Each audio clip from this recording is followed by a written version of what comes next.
The morning I came home early tasted like antiseptic and stale coffee. A nurse at the Seattle Veterans Affairs Medical Center signed the last line on my discharge papers and gave me a smile that flickered out before it reached her eyes. "You are healing ahead of schedule," she said, like a weather report about clear skies no one truly believes. My chest felt tight under the thin cotton of the hospital tee, a dull ache where a surgeon had threaded instruments between ribs and promised a steadier heart. I walked slowly through the glass doors with a paper bag of medications, a wristband still biting a faint ridge into my skin, and the kind of silence that has weight. For 3 nights, I had lain under fluorescent lights and machine hum, counting the breaths of the man in the next bed, reading the seams in the ceiling like they could form an answer. My wife Lena did not visit. She sent one text that first afternoon, something about hospitals making her nauseous, but the part that made me sick was the emptiness that followed. It is not the excuse that breaks you. It is the vacuum where care should be. A driver in a rain-spotted sedan asked for my address. Queen Anne, not far. Seattle wore its usual color that day, a soft gray that makes the world look like a photograph someone forgot to saturate. We rolled past coffee places and dog walkers, and a woman pushing a stroller while talking into invisible air. I looked at my hands on the faded seatbelt at the pale marks that military sun used to leave, along my knuckles at the tremor that now hid inside my chest instead of my fingers. This was supposed to be simple, a quiet return, a surprise at most. She would laugh and accuse me of being dramatic for coming home early. I would shrug and say I missed the smell of our kitchen in the morning. If I said those words out loud in the cab, maybe I could have kept them alive. I kept them inside and they died there instead. Her car was there when we pulled up half a tire on the bricks like someone who had been in a hurry or someone who never learned to care. That detail lodged itself in me the way sand gets under a bandage. Lena likes things aligned. Liked. Past tense arrived in my mind before I realized it was leaving my mouth. The house sat quiet lights asleep on the ground floor, the porch pumpkins starting to sink into themselves in the cold. A wind chime tinkled once and then thought better of it. I told the driver I would not be long, and he made a sympathetic sound that meant he had heard those words before. I did not announce myself. No honey, I am home, no rattling of keys as a fair warning. My feet remembered where to step to keep the staircase from complaining. When you have cleared minefields for a living, you learn to listen to wood the way you once listened to earth. At the top of the stairs, the thin light under our bedroom door looked like a seam that had slipped. It was cracked open just barely, as if the house itself were peeking and wishing it had eyes to close. I pressed my palm flat against the cool paint. For a breath, I imagined Lena alone reading on the bed with her knees tucked up, the scent of her perfume still clinging to the throw pillows. Then a sound reached me, soft and breathless, the kind people make when they forget the world exists. I nudged the door. The room spilled toward me, sheets a cresting wave. Our wedding photo angled in a way it had never been before, a man whose face I did not recognize and a woman I knew as well as anyone can know a stranger. It did not feel like fury. It felt like a hollowed-out cathedral where a choir used to sing. I thought my heart would riot inside its sutures, but it only stared. My breathing went shallow, not from the surgery, from the stillness that followed a bomb. They did not see me wrapped in their moment like a blanket they would soon discover belonged to someone else. Time folded in on itself, a handful of seconds stretched thin as taffy. I took a single step back. No gasp, no accusation. I have learned that some victories require silence, that one spoken word gives the other side a battlefield they do not deserve. I let the door kiss its frame and walked the hallway like a ghost that had decided to leave the living alone. On the landing, the tiny blue light of the hallway camera winked near the ceiling, and I had warned everyone in the house, was always open. There is a sign by the entry, tasteful and gray, recording in progress. It used to be about package thieves and bad raccoons. That afternoon it became a witness.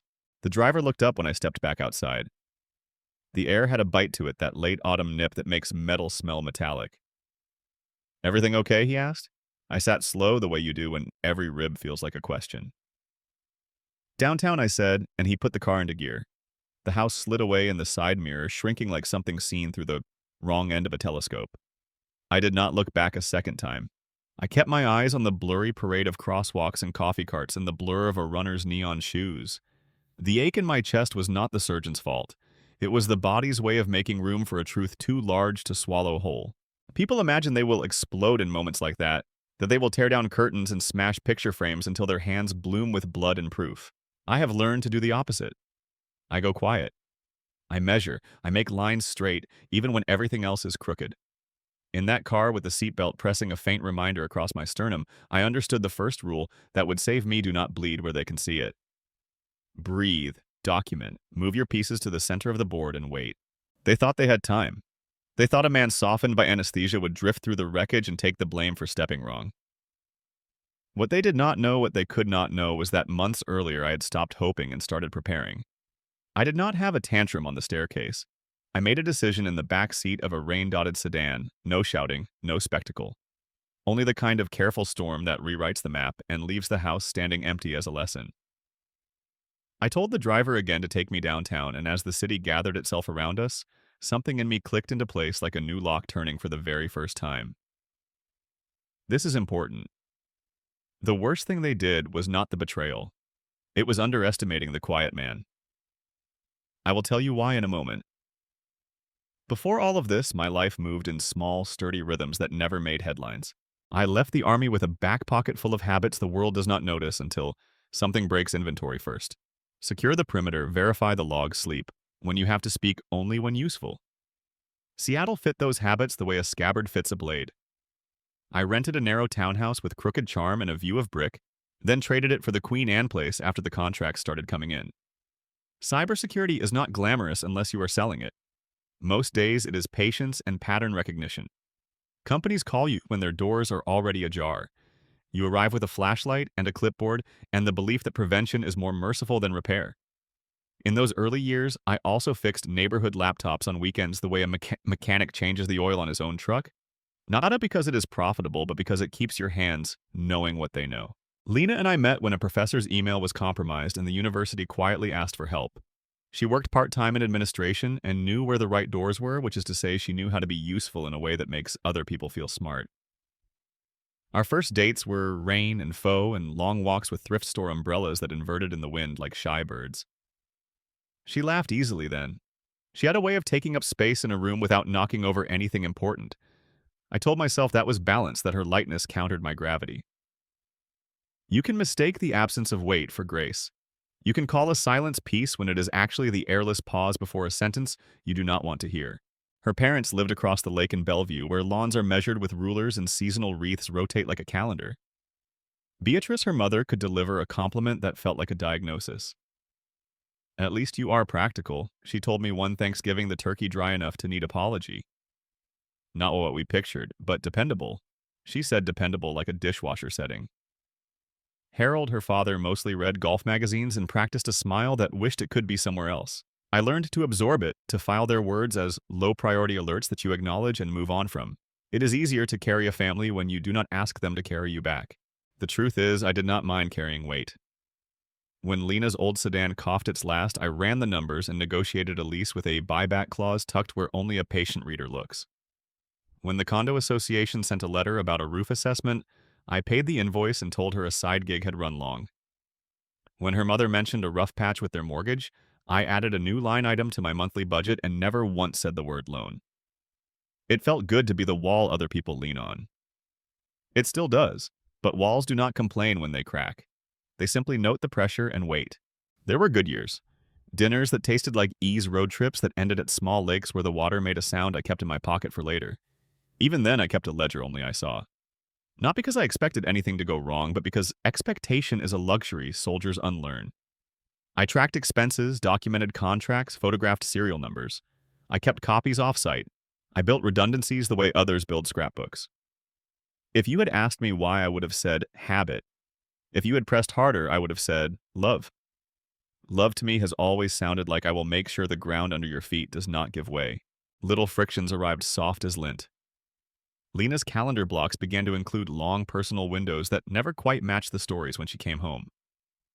The Nest camera over the hallway blinked its tiny blue eye harmless as a nightlight, and I would scroll through timestamps like a farmer checking the weather. I never listened to audio.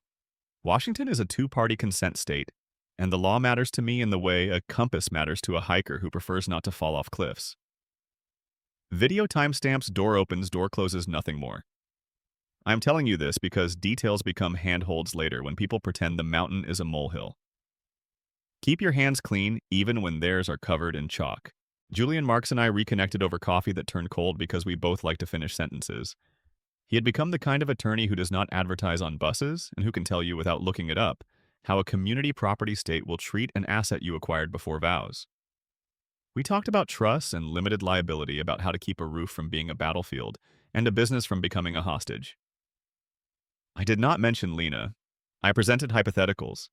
He smiled the way professionals smile when they know hypotheticals are letters with addresses. I left with templates and a soft understanding that fences are best built while neighbors are still friendly. Around that time, I started sleeping less. The house would go quiet except for the refrigerator's thin sigh and the faraway fairy horns that sound like bedtime stories if you have never slept on a ship. In those hours, I revised our budget, cleaned up permissions on shared accounts, and archived the boring documents people only search for when the fire already started. I set up a separate trust with a boring name and a precise purpose. I added a tasteful sign by the door about cameras, not because of porch pirates, though Seattle has them, but because courtesy and compliance often arrive in the same envelope. I am telling you this because when people later said I was ruthless, what they meant was I had the nerve to prepare. Beatrice still made her remarks. Harold still turned the page. Lena still laughed in ways that made me want to keep trying.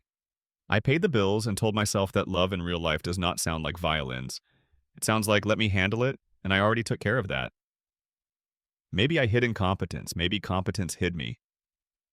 But here's the thing, I wish someone had told me if you spend long enough being the net people forget. You are also a person who can fall. One winter evening, weeks before the hospital, I found a gasoline receipt that did not fit inside the story she had told, and a Venmo note that sounded like a private joke written by someone who thought accounting was for other people. I did not confront her. I made tea, I filed it, and I felt the first hairline crack run through the image I had painted of us. I almost ignored it. Almost.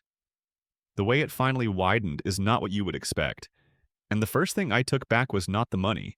It was something smaller that turned out to be the lever for everything else. I will get to that, but you need the next piece to understand why the lever moved the whole house. The first real pattern did not arrive as a confession or a slip of the tongue. It arrived as arithmetic that refused to behave. I keep our household books like a pilot keeps a checklist, calm and exact. Rent or mortgage first, then utilities, then the long tail of ordinary life that adds up until one day it weighs more than you expected. On a gray Tuesday, I opened the joint account and saw a gasoline charge stamped in the middle of what should have been Lena's office hours. $70-something at a station nowhere near campus, a place across the lake where Bellevue turns into the kind of suburb that hides its strip malls with trees. I told myself she might have had an errand for her mother, that errands are the napkins under all our messes absorbing without complaint. 2 days later, a Venmo payment to a name I did not recognize slid through for $90 with a note that read, "Thank you." People write notes like that when they believe no one reads them later. I read everything later. I gave it a folder. I started keeping a parallel timeline, one column for the story we told each other, and one for the story the numbers told me. The two lines are supposed to be twins. When they stop matching, they eventually drift into strangers. There were coffee receipts in the late afternoons nowhere near her campus. There were rideshare charges to a neighborhood of faculty housing. There were deli sandwiches paid with a joint debit card in clusters that matched the blocks of personal time that had crept into her calendar. I never listened to audio, and I never pried into devices that did not belong to me. Washington requires the consent of all involved to record conversations, and consent is not a line you cross quietly. Video with timestamps, entry, and exit logs from the nest in the hallway and the ring at the door, that was enough. I added printed signs by the front and the back door's neat and neutral recording in progress. Courtesy matters, and in my world, courtesy doubles as compliance. The day I met the banker, the rain came down straight and fine, the kind that makes everything look partially erased. Her name was Diane, and she wore a cardigan the color of calm. She was old enough to have seen dozens of versions of me walk in pretending their hands were not shaking. I did not pretend. I asked for her help the way I asked for cover fire years ago, clearly and without drama. I told her I needed to set alerts for any out-of-pattern spending, that I wanted to reduce the daily purchase limit on the joint debit card and disable overdraft protection so that silence could be replaced by a firm decline. She raised a single eyebrow in the gentle, professional way people do when they have earned the right to ask questions. "Are you safe?" she asked. "I am safe," I said. "I am also done being sloppy." She printed a form and slid it across a sign, here and here choreography that felt like breathing. We added multi-factor authentication to everything. We placed a note on the account to require in-person identification for any changes, and we opted into email copies of monthly statements with a read receipt that told me when they were opened. It was not paranoia, it was posture. At home that night, I made tea and opened the private ledger I had been maintaining long before my heart needed a surgeon. I built a simple model that any analyst would recognize inputs, outputs, and anomalies flagged in yellow. The anomalies began to glow like airport lights. A weekend cabin deposit in the foothills that did not resemble a family trip. A boutique hotel's room service tab that included 2 breakfasts on a day I had eaten alone, a wine shop's late-night charge that sat like a punctuation mark at the end of a lie. None of this by itself is a conviction. Patterns prove what single data points only suggest. But a pattern had taken shape, and the shape pointed to a man with an easy smile and tenure. I did not write his name in the book. I wrote a question mark and drew a box around it. I am not sentimental about questions. I keep them until they either turn into answers or turn to dust. I also noticed something else, something that would matter later when the university pretended to be surprised by how ordinary human failings become public paperwork. Lena's calendar blocks had changed color. Color coding was her private religion, and for as long as I had known, her work lived in blue. Home lived in green, and anything fun lived in yellow the way a sun does in a child's drawing. A new color had crept in, a foggy silver-labeled personal. And silver kept overlapping with a recurring meeting in a building most people only enter if they already live there. I'm not saying color is evidence. I am saying color is a breadcrumb. And if you have ever walked alone in a dark forest, you know why breadcrumbs matter. When I returned to the bank a week later, Diane slid a single-page summary across the desk, a list of flagged transactions with the elegance of a well-set table. "You were right to set the alert," she said. And then with that same eyebrow, "You are also right to keep your voice steady. There is a way people tell you they believe you without choosing a side. That is the kind of help I trust." We opened a secondary account under the family holdings I had created while everything was still polite. She did not ask me why a man in love needs a trust. I did not tell her that love had little to do with it, that separate property in a community property state is a language you should speak before you ever try poetry. Back at the house, I stood in the hallway where the nest watched the comings and goings of our quiet life. I checked the cloud retention 30 days rolling, then downloaded only the clips with doors opening and closing at hours that did not fit the story. No audio, no invasive peeking. Just a clean, unhurried record with timestamps and the gentle neutrality of truth. I emailed myself a digest with subject lines that looked boring on purpose. Boring is a shield. Boring is what wins in court when everyone else is busy performing. By then, the emptiness at the hospital, the gas receipts, the Venmo jokes, the silver calendar, the banker's practiced kindness, the quiet blue light on the camera, each had become a bead on a string. When you pull a string, you do not always know which bead will reach your hand last. I decided that night which bead I would tug first, and it was not the one you would expect. It was a phone call to a man who answers before the second ring, and who files things the way other people say prayers. What I carried into his office would not just be a folder. It would be a quiet kind of weapon. You will see why when I open it on his desk. Julian Marks kept an office that looked like restraint made of brick and wood.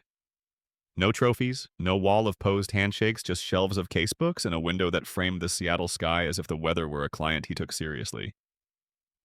When I walked in, the wristband from the hospital still left a pale mark against my skin. He stood, frowned at the mark, and said nothing. That is how you know a friend has become a professional concern comes second to process, because process is what saves people like me from bleeding out in court. I unzipped my bag and placed a thick folder on his desk with the care you reserve for live ammunition. He reached toward it and paused. "Hypotheticals, again?" he asked. "If that makes the room steadier," I said. He nodded once. "Let us steady it. Let us."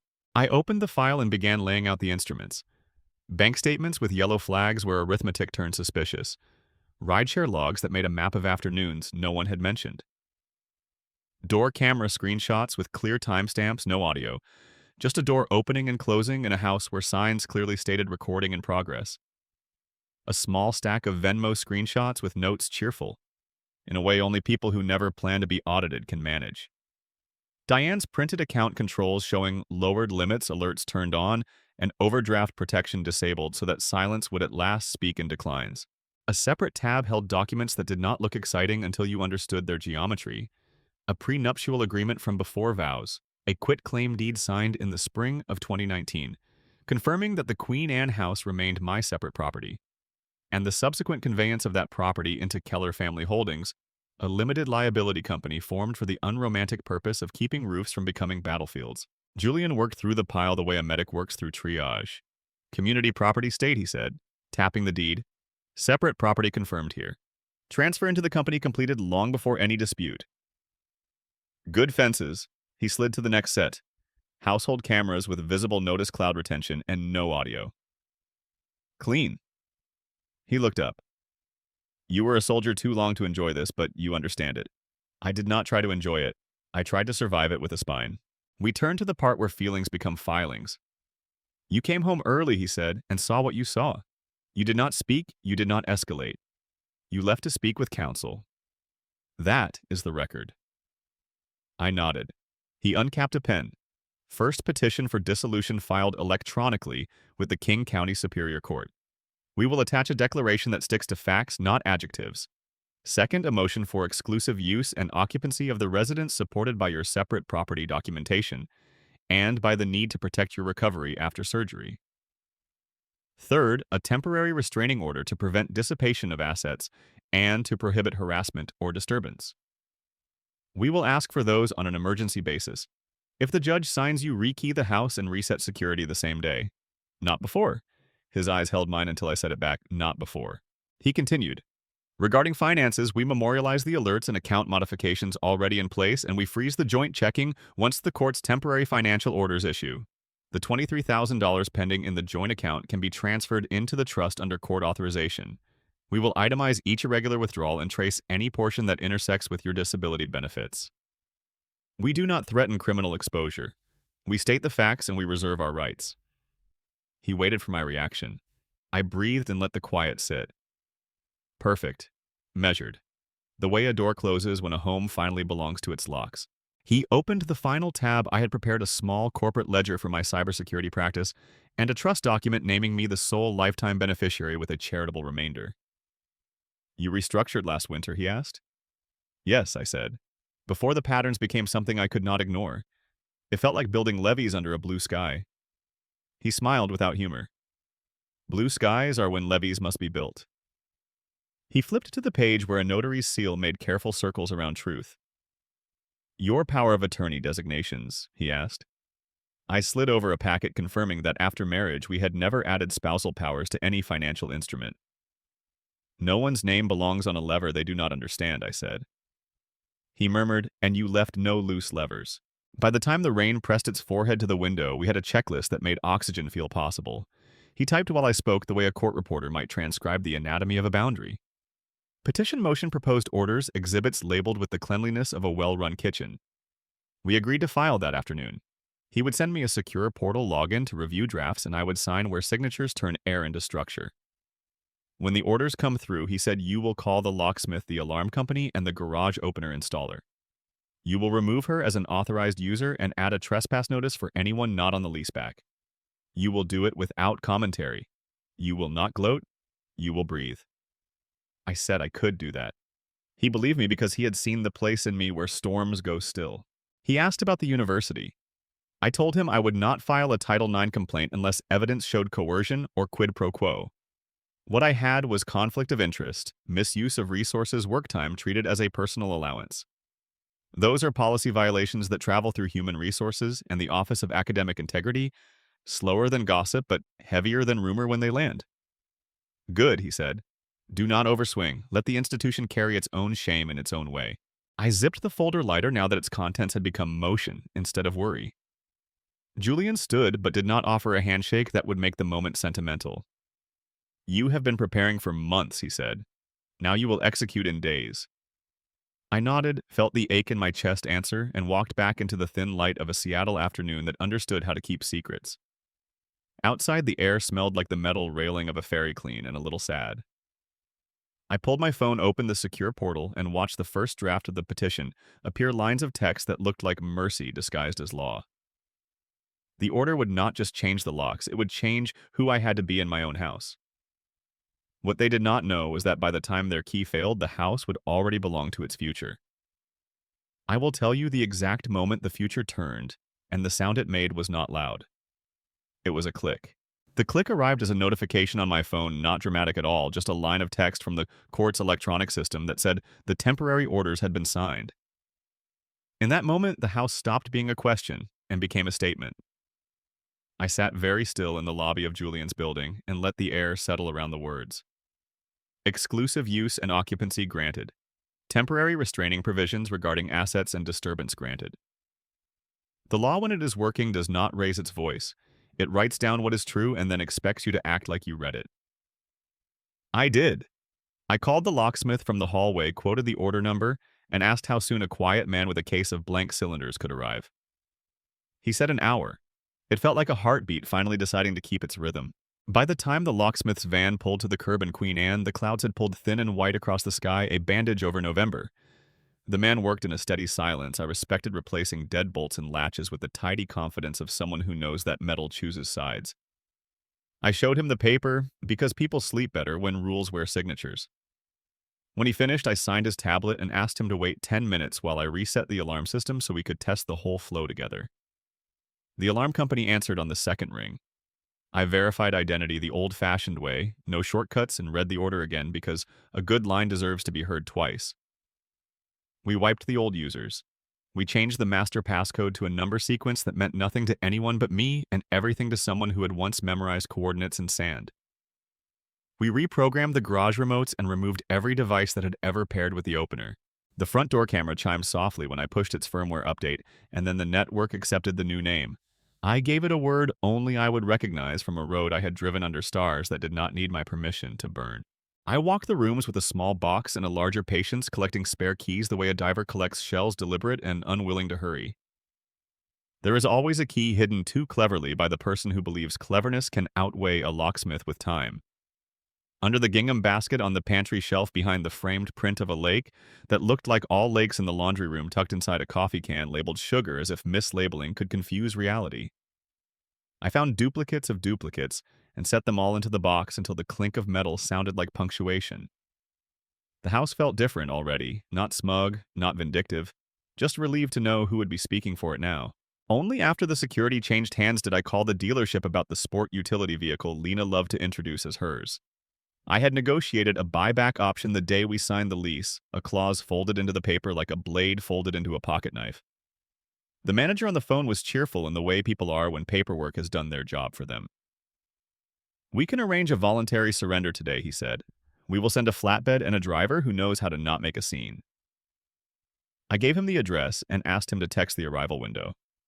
He did, and I saved the message in a folder called Simple because some endings are. By dusk, the driveway would be one vehicle emptier, and a future monthly payment would vanish like a bad thought at the edge of sleep. Only then did I call Diane at the bank. We had agreed that once the court's temporary financial orders issued, she would freeze the joint account and memorialize the changes in writing. She answered with the cadence of competence and asked me to confirm the exact wording of the order. I read it as if reading a recipe, no flourishes, no substitutions.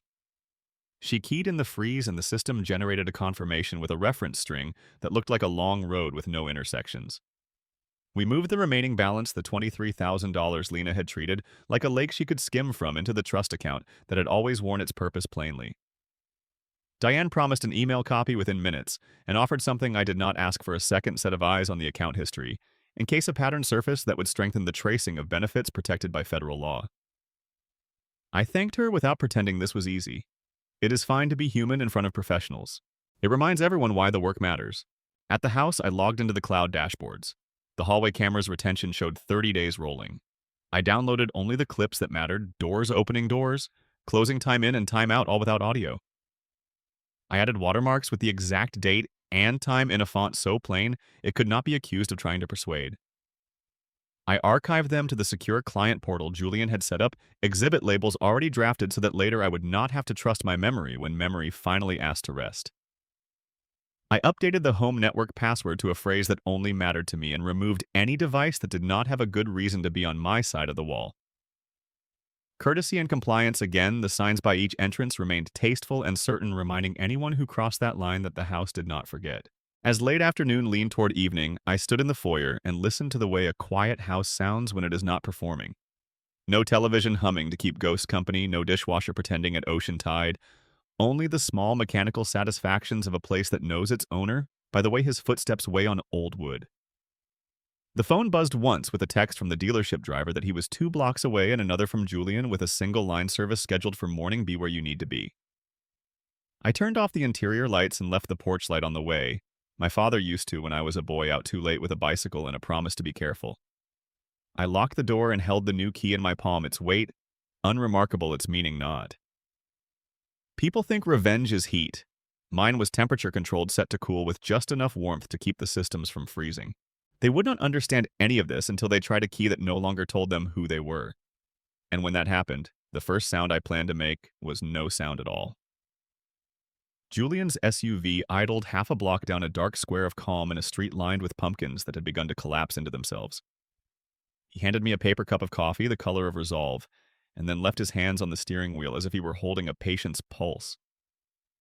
The porch light glowed on my house the way a lighthouse glows on the wrong ship, steady and non-negotiable. I watched the corner first habit and then the driveway. The flatbed from the dealership had come and gone an hour earlier, efficient as a sentence without adjectives. Where Lena's favorite sport utility vehicle usually sat, the driveway looked naked and relieved. I felt neither triumph nor grief, only alignment, like a door that finally learns where its frame is. I saw them before I heard them. Lena in a cream sweater that made the season look curated, Evan in the kind of blazer academics wear when they want to look casual without risking denim. They walked like people who believed their names would open whatever they pressed against. She reached the door with a small pleased smile as if she were about to be delighted by her own unpredictability. The key slid in and turned a fraction before it stopped. She tried again, the small crease between her eyebrows appearing like a sketched bird. Evan stepped forward, extending his hand with a little performative chuckle. "Old locks," he said, to no one they stick. He tried a different key. The sound it made was the polite click of a system that knew exactly who belonged to it. From our vantage point, the Ring camera's halo was a dull coin above the door, impersonal and constant. The tasteful gray sign beside the frame told the story in fewer words than I have ever managed a recording in progress. Lena jiggled the handle with a kind of entitlement that looks like urgency until you have heard both tones enough to tell them apart. She knocked once, then again. Knock became pound syllable, became accusation. Victor, she called patient sweetener, dissolving into something sharp, opened the door. Do not be ridiculous. Ridiculous to her had always meant inconvenient. A young couple out walking their dog paused and then decided to be very interested in a leaf. Curtains twitched across the street, the universal semaphore for suburban curiosity that does not want to be named. Julian lifted the coffee to his mouth and then set it down untouched like a toast to the invisible. "Remember to breathe," he said, and I did in and out the way the surgeon told me, steady enough to keep the new rhythm from stumbling. Lena stepped back from the door and checked her phone the way a person checks a mirror when a story is not cooperating with their preferred expression. "My card got declined at the gas station," she said to Evan. Her voice suddenly smaller, and the app says something about limits. He shrugged the shrug of a man who thinks rules are for other people's Tuesdays. "Use mine," he said, thumbing his own screen, then paused. Huh. Even his surprise sounded smug. He had never met an algorithm that did not favor him. It turns out banks do not care for tenure. She knocked again, louder. "Victor, this is childish. We can talk about whatever you think you know." That sentence landed with a taste I had come to recognize, the sourness of a person who plans to apologize for the reaction, not the action. She tried her phone again, then the door again, then sighed in a way that would have been pretty if it were not so practiced. Evan leaned toward the Ring camera and spoke as if addressing a servant. "Man, do not make this a scene. We can be adults." The camera watched without nodding. What I felt sitting in the dark cabin of Julian's car was not rage, it was architecture. The plan had become a structure, and they were discovering its walls by walking into them. I thought of the locksmith's steady hands, of Diane's cardigan, the color of calm, of the court's words printed in black that did not need music to be final. I thought of the hallway nest with its blue eyelid and of the tasteful sign that had stood beside our door since long before truth required it. Courtesy and compliance repeated like a liturgy until they became security. Lena turned her face toward the street and saw the empty space where the sport utility vehicle had belonged to Mondays and Pride. She pointed a small motion that could not prevent gravity. "Where is my car?" she asked, as if the night itself might have borrowed it and would be embarrassed enough to bring it back. Evan checked his phone again. The glow lit his jaw like a stage. "They cannot just take it," he said. The sentence sounded certain, but certainty is a substance that evaporates when paperwork walks into a room. He scrolled, and I could tell by the way his mouth flattened that he had reached the email I knew was waiting, timestamped and thorough, referencing the clause he had never imagined a husband would read. I could have stepped out then. I could have walked up the steps and stood in a doorway that now belonged to a quieter future and told them what the order said, what the locks meant. How voluntary surrender is not a kidnapping, and how declines at a gas station are not glitches when adults divorce with math. But performance feeds on witnesses, and I was no longer auditioning. I was implementing. The porch light made a soft halo around Lena's hair and lit Evan's impatience like a warning on a dashboard. The door did what a door does when the house has chosen. It remained a door. My phone buzzed once with a message from Julian's office service scheduled for morning. King County process server confirmed. Another buzz, this one from Diane, confirmation letter attached, freeze complete, read receipt will notify you when the email is opened. Systems talking to systems like a river fed by tributaries that do not care who drank first. Lena's knocking faltered into a rhythm that sounded like something breaking and deciding not to make a noise about it. She sank to sit on the top step, arms wrapped around herself, the cream sweater bunching in ways that made her look young and unstudied for the first time in a very long time. Evan paced, checking his phone, making calls that sent him to hold music. I finished my coffee, which had gone cool and honest. Ready? Julian asked. I looked at the house for one breath more, a rectangle of glass holding the reflection of a porch, where people were discovering that consequences do not have to shout to be heard. I nodded. Let her talk to the door, I said. It is better at listening than I am. Julian eased the SUV into motion. As we turned the corner, I let myself look back once, not as a goodbye, more like a field check. The porch light burned on, steady as a verdict. I did not smile. I did not wave. I did not provide the soundtrack that would make this into a scene they could claim I staged. I left them with their own silence and with a lock that spoke in a language they had never bothered to learn. The morning after the porch scene, I sat on a quiet hotel patio downtown with a cup of black coffee and the sunlight threading through glass like a promise that did not owe anyone warmth. My phone lay face up beside the saucer screen, dark until the secure portal pinged alive with drafts Julian had uploaded overnight. The petition we finalized the motion for exclusive use and occupancy, already granted the temporary financial orders entered, and the placeholders for exhibits that would do the speaking I refused to waste breath on. I read every page as if a judge stood over my shoulder, murmuring, "Stay inside the lines." Then I opened a blank message addressed to two offices separated by hallways and habits, the Office of Academic Integrity and the Department of Human Resources at Rainier State University. Not Title IX, not yet, because accusation without evidence is only theater. What I had was conflict of interest, misuse of time and resources, the policy violations professionals write when they are trying to keep their communities from turning into gossip with desks. The body of the message was simple. I introduced myself without adjectives, stated my relationship to Lena, and named the faculty member whose presence had transformed gas receipts and calendar blocks into a pattern you could hold with your hands. I affirmed that I was not alleging coercion or quid pro quo. I described what I did have documented overlap between Lena's paid hours and visits to faculty housing, recurring personal meetings scheduled during the very windows she was supposed to be on campus, and transactions charged to our shared account that corresponded to those blocks like constellations, match stars. I explained that our home contains cloud-backed cameras with posted notices at each entrance, that I had downloaded only the narrowest sliver of video required to establish times of departure, and returned that there is no audio because this state requires all parties to consent to recording conversations, and that I respect both law and decency as if they were the same word. I attached a compressed folder with subfolders labeled for people who prefer clean desks. One held screenshots of Lena's electronic calendar, color-coded, the way she has always made sense of days. Another held receipts and bank statements. Diane had helped me annotate a record of deli lunches and rideshare trips that had the bad luck to tell the truth. A third held the short video clips, each with a watermark of date and time in a font so plain it could not be accused of trying to charm. I included a cover letter listing every item the way a field medic lists each instrument before the operation begins, so that nothing gets left inside the body.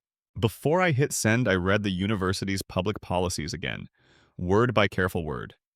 Every institution writes a version of the same warning: do not engage in consensual romantic relationships that create a conflict of interest. Do not use university resources for personal gain. Do not treat working hours like a suggestion. Somewhere around the line that says, supervisors must avoid situations that may compromise impartiality, I felt my chest loosen just a little. The point was not to hurt them. The point was to require the machine to function the way it swore it would when it first asked for trust. The acknowledgement arrived within 48 hours, professional and precise. The matter had been forwarded to academic integrity and to human resources for immediate review. The university would contact the involved parties. I would be informed of outcomes to the extent permitted by privacy laws.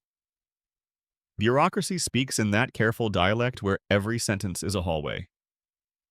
I did not need a victory lap. I needed those hallways to end in rooms with doors that close and decisions that open. During that same window, Julian filed a narrowly tailored civil complaint seeking to recover the funds siphoned through the joint account, not as a scarlet letter, but as a ledger correction. We did not threaten criminal consequences regarding my Veterans Affairs disability benefits. We documented the flow of money that intersected those protected deposits and reserved the right to seek review if evidence later showed intent. Quiet, careful, accountable. People think the word strategy belongs to manipulators. In my mouth, it means restraint-wearing work boots. On the 5th day after the porch, a letter marked confidential arrived by email from the university. It was not a conclusion, only an interim step. The faculty member was placed on paid administrative leave pending the outcome of the investigation. An action nobody calls punishment because everybody understands what it feels like anyway. Due process is not my enemy.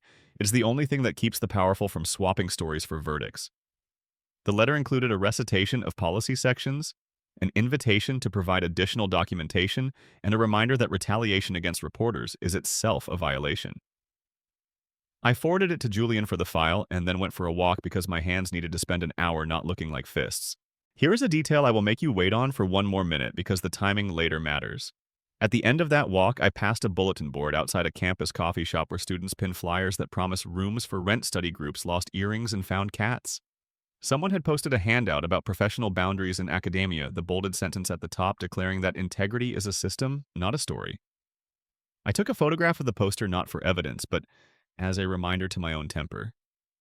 Systems can be slow. Slow does not mean useless. Word began to move through the faculty's private channels anyway, because that is what words do when they run out of quiet rooms. I did not feed the movement. I answered no calls.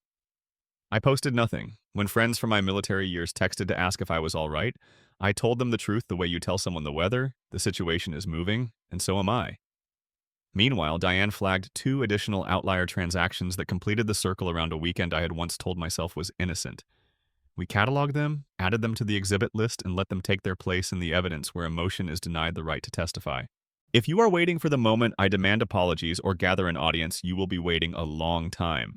What came next was not a curtain call. It was a doorbell at a different house and a living room that taught me how much damage polite voices can do when they run out of places to hide. That part matters because a single sheet of paper on a glass coffee table can be heavier than a suitcase of excuses.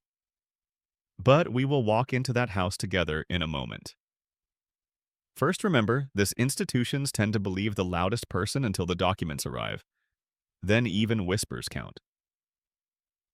Harold and Beatrice Whitmore kept a living room that believed in itself. The carpet was pale and careful, the kind you apologize to with your shoes, Bez. A wreath out of season hung above the mantel because in this neighborhood, seasons are something you can buy 2 months early. Their glass coffee table had no fingerprints. The walls wore framed landscapes of places that did not know hardship, watercolors of lakes that never hosted arguments. When Lena opened the door and saw me on her parents' porch, the look on her face slipped from surprise to irritation in the span of a breath. 5 minutes, she said, blocking the doorway with a shoulder like a polite gate. Less, I promised, because the truth rarely needs more. Beatrice appeared the way a verdict appears when a jury returns. She looked me over the way people look at a suitcase left unattended. Well, she said, that one syllable shaved down to its sharpest edge if it is not the man of the moment. Behind her, Harold lowered his golf magazine as if I were an advertisement, interrupting his program. What do you want, son? He asked a question that already assumed I should want less. I stepped inside and did not sit.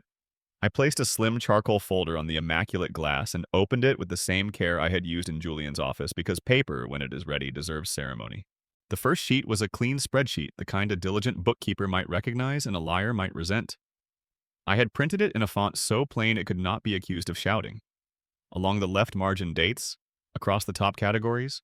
Through the middle, a line of transactions in the joint account that did not belong to groceries or electricity or ordinary life. Unauthorized withdrawals annotated each one, a small gravitational tug toward a story that did not include me. A rideshare here, a boutique hotel there, a cabin deposit in the foothills that managed to be both rustic and expensive. At the bottom, a number that mattered only because it told the truth. $23,000 funneled through a trust that understood mercy better than people did. I slid the page across the glass the way a dealer places a card where everyone can see it.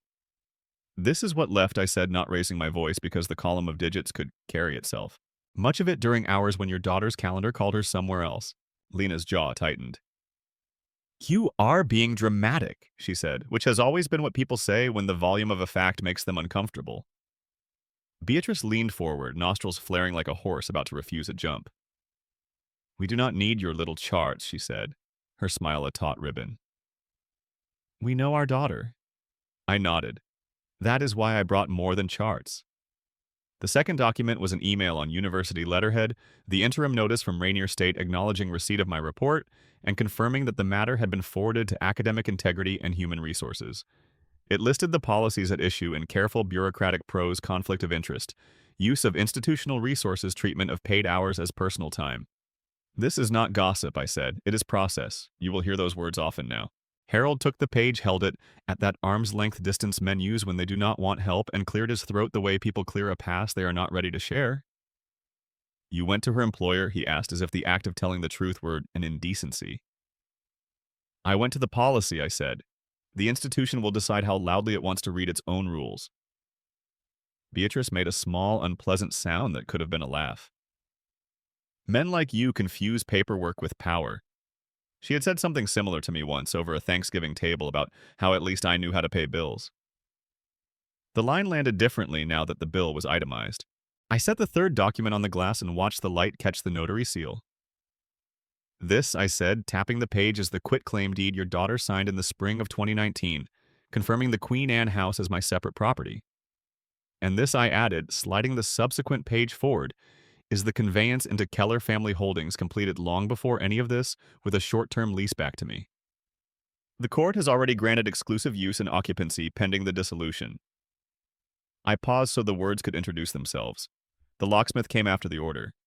The alarm company reset access after the order. Attempts to enter thereafter would have been trespass. Lena stared at the seal as if it could be negotiated with. You are bluffing, she said without looking up. I turned the deed so she could see the stamp that makes bluffing expensive and the clerk's recording number that makes it history. Bluffing does not come with embossing. Beatrice's posture altered by a fraction enough to register as a flinch in a woman who has trained herself not to flinch in public. So you changed the locks on our daughter like a landlord in a bad neighborhood, she said, contempt curling the word daughter, the way steam curls a ribbon.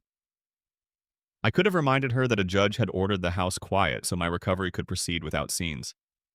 I could have explained how exclusive occupancy works when separate property meets community disarray. I let the paper continue to do my speaking. Polite voices can be weapons if you allow the ink to choose your blade. One last sheet remained. I had placed it at the bottom, not because it was the least important, but because it made the least noise and therefore deserved the last word. A simple cancellation notice addressed to their bank a cessation of automatic mortgage assistance.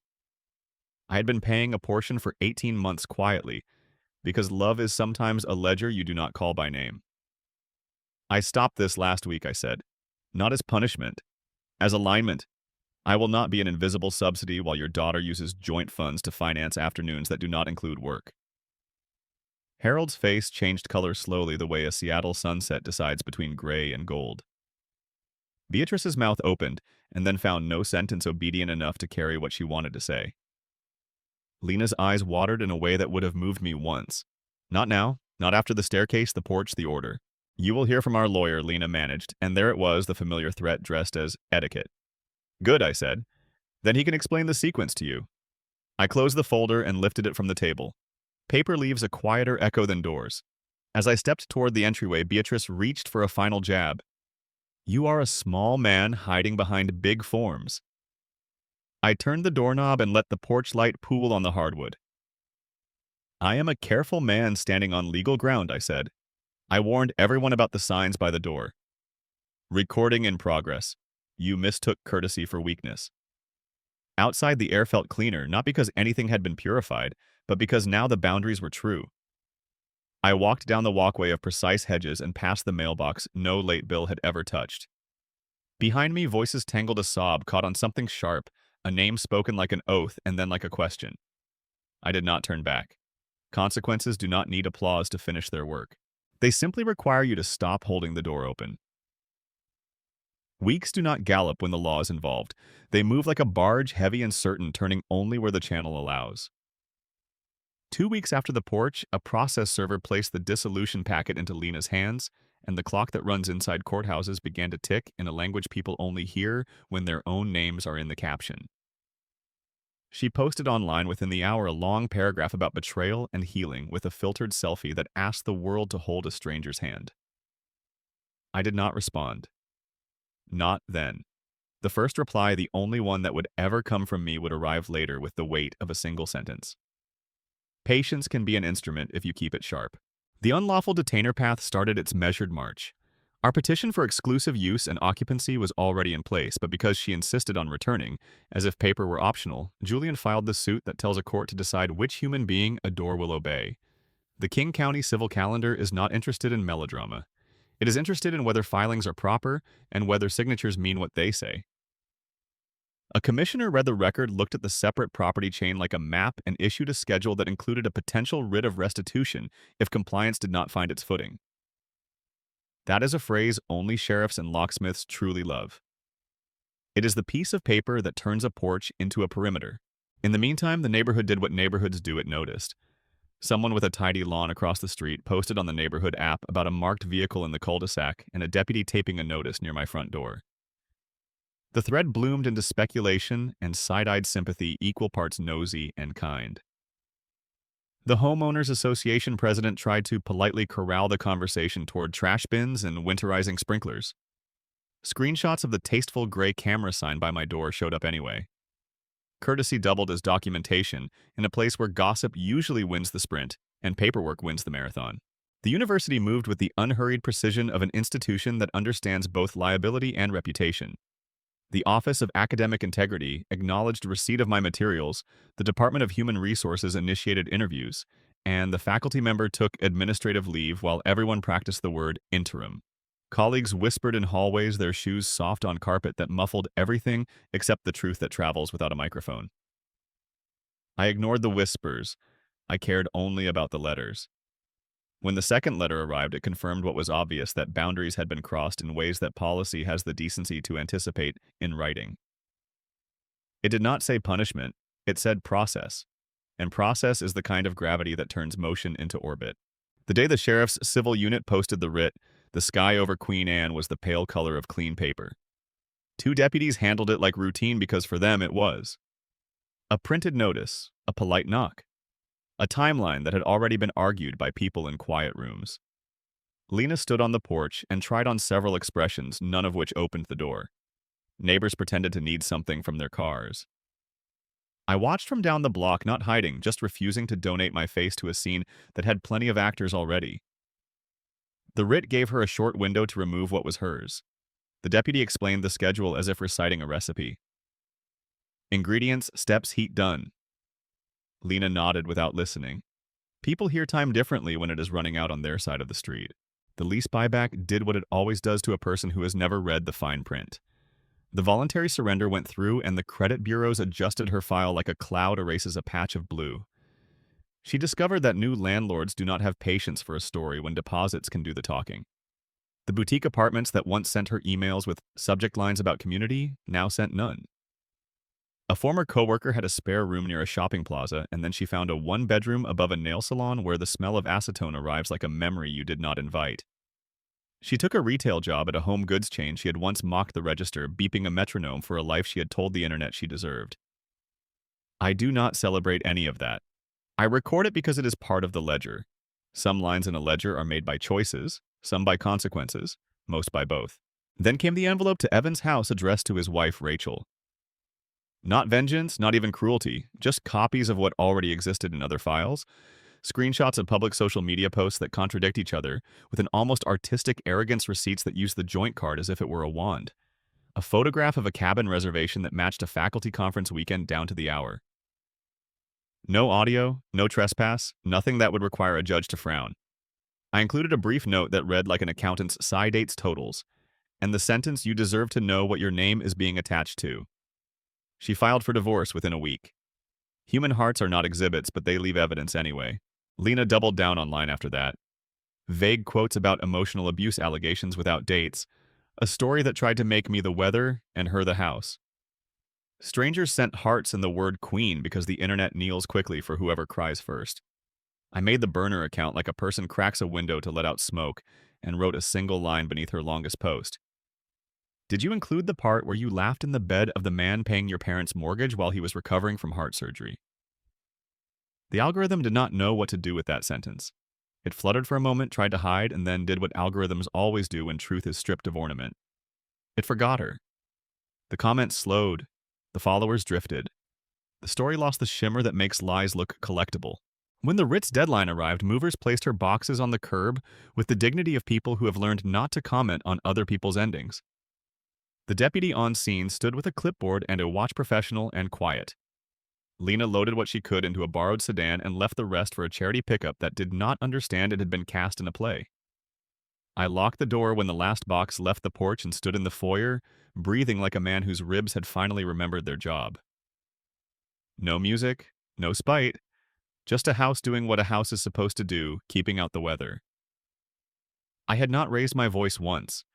I had not broken anything I did not own. And still, the shape of my life had changed in ways that made furniture look temporary. The neighborhood app thread ended with a photo of trim hedges and a simple caption that block is calm again. Calm is not the same as peace, but it is close enough to sleep. The next morning, I woke to an email from the university about the next phase of their investigation, and a message from Diane notifying me of 2 small refunds posted back to the trust from vendors that had processed chargebacks. Numbers do not love you, but they will keep you company if you stay honest with them.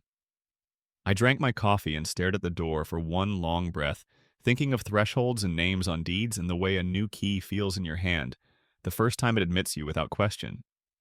I had spent so long building fences that I forgot fences can frame a view. There was still one more turn to make, one more silence to choose, that would not sound like surrender. I will take you there now to a lake that taught me how to speak only when the water is listening. 1 year is not a circle.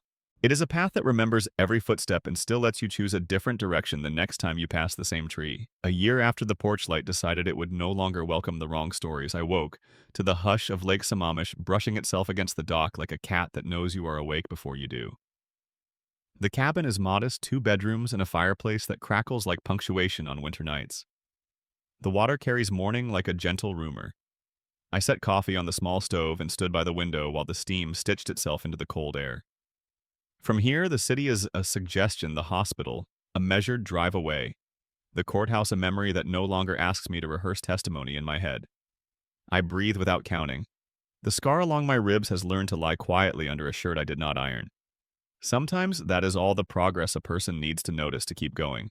I keep the cabin in order, the way I used to keep barracks in order, simple, functional, clean enough that you cannot trip over yesterday.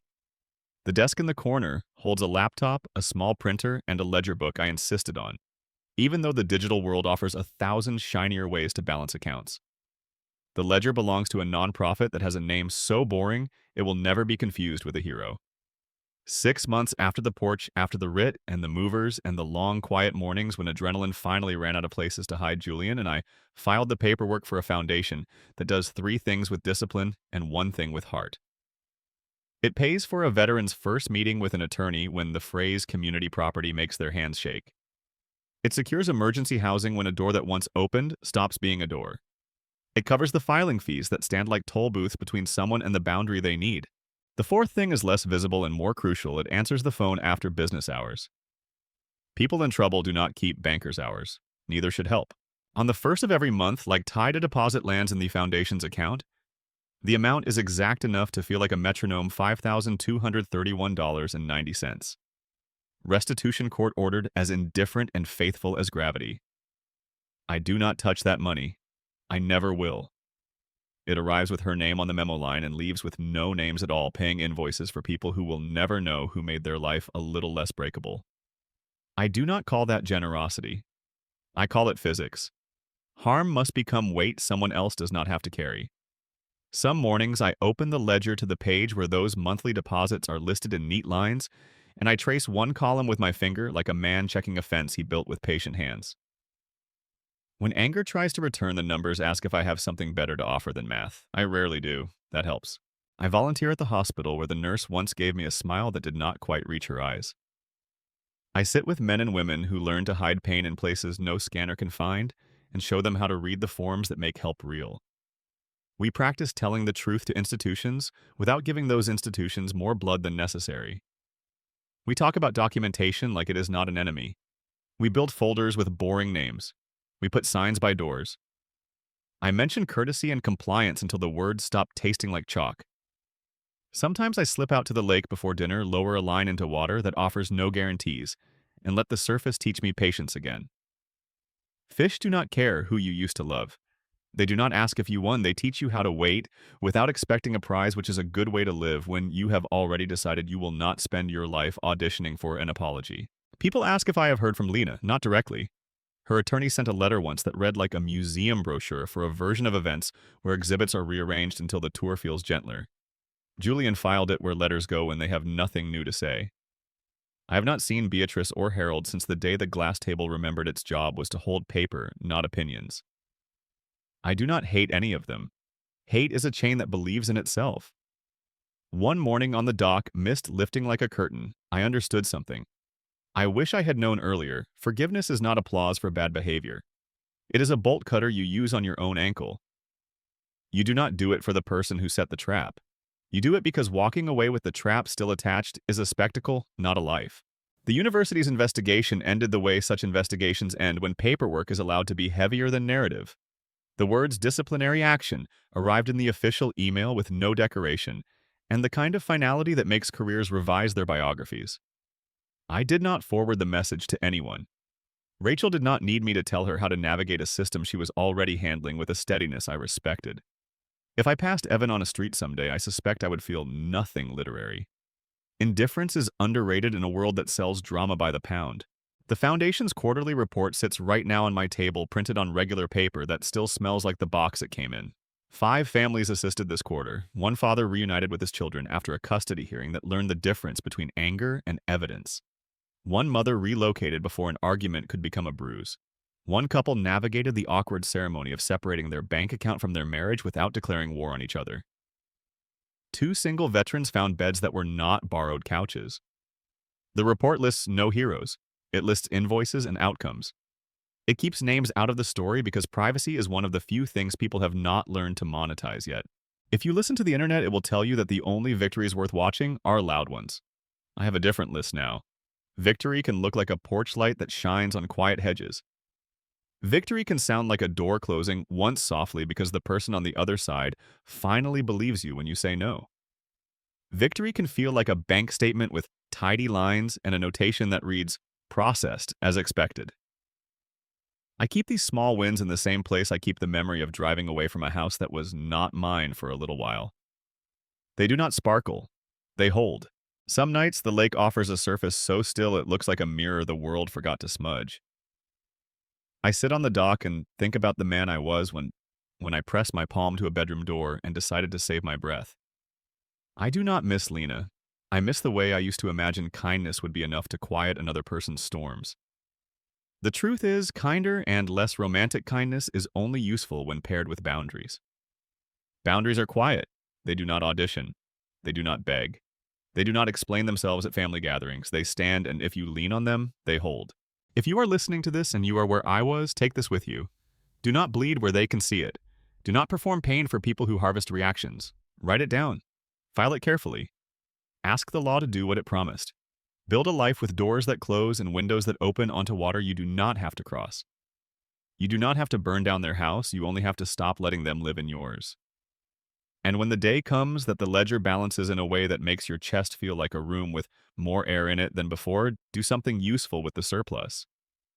Help someone you will never meet. Send money you will never spend. Let your closure speak in receipts instead of speeches. Then make coffee, watch the steam write its little poem against the morning, and let the lake keep your secrets.